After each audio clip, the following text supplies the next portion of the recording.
Near the end of the Bible are 21 letters from leaders of the early Jesus movement. They were written to small church communities in cities throughout the Roman world. Now, writing letters took a lot of money and effort in the ancient world, and so each one was crafted carefully from beginning to end. And that means we should read them as one whole literary work. So let's talk about how to read New Testament letters in their literary context. Of all the early Christian leaders, the Apostle Paul wrote the most letters. We have 13 in the New Testament.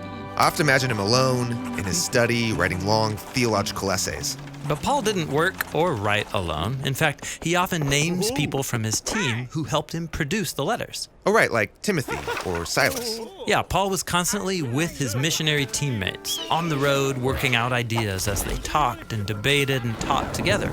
And Paul would have collected speeches, poems, and prayers in notebooks. Like the ones he mentions in his second letter to Timothy. Right, and so Paul would get the right teammates in a room and start pulling together old and new material. Then they would hire a professional scribe and start creating drafts until they were satisfied with how it worked together as one whole. Then mail it off. Yeah, the letter would be given to a trusted teammate who would also be given instructions on how to perform it before the recipients. Perform it like read it aloud? Yeah, most people back then didn't read.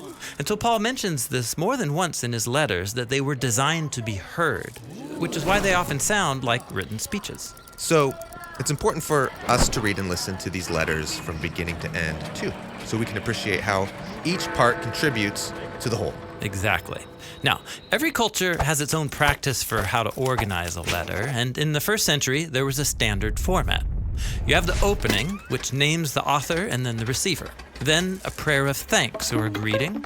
Then comes the body of the letter. This part is the main reason for writing in the first place, what the receiver's supposed to know or do something about. Right. And then comes the conclusion, which could have greetings, travel plans, a final request, or a prayer.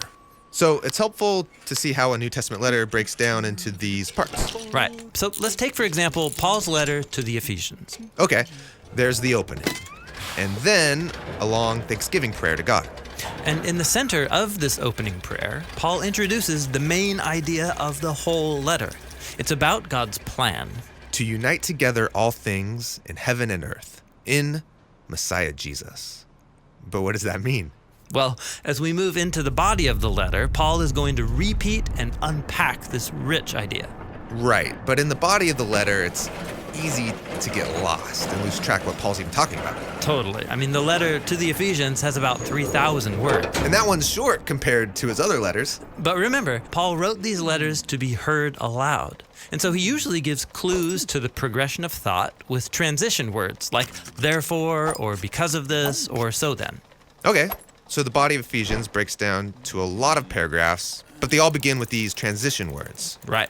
And each paragraph has its own main idea. So the first one is about how the risen Jesus is king of everything and everyone.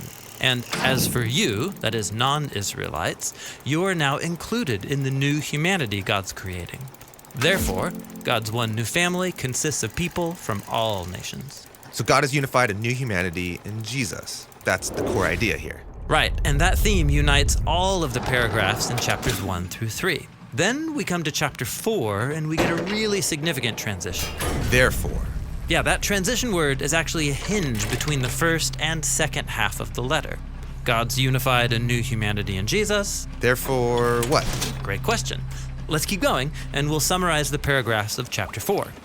God's one new humanity is really diverse. So we must live together as God's new creation. And that, therefore, requires that we learn how to love and forgive each other because we are one.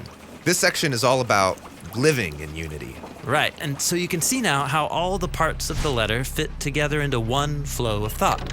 God's unified a new humanity in Jesus, therefore live in a way that fosters that unity. Seeing it broken down like this is really helpful. It's like a roadmap, so I don't get lost. Right, and you can read every New Testament letter this way. Break it down into smaller parts to see the message of each paragraph. And then trace repeated ideas and transition words to see how they all connect back together. Then you'll see how the apostles brilliantly combined all of the pieces into a literary whole that spoke to Jesus' first followers and can still speak to us today.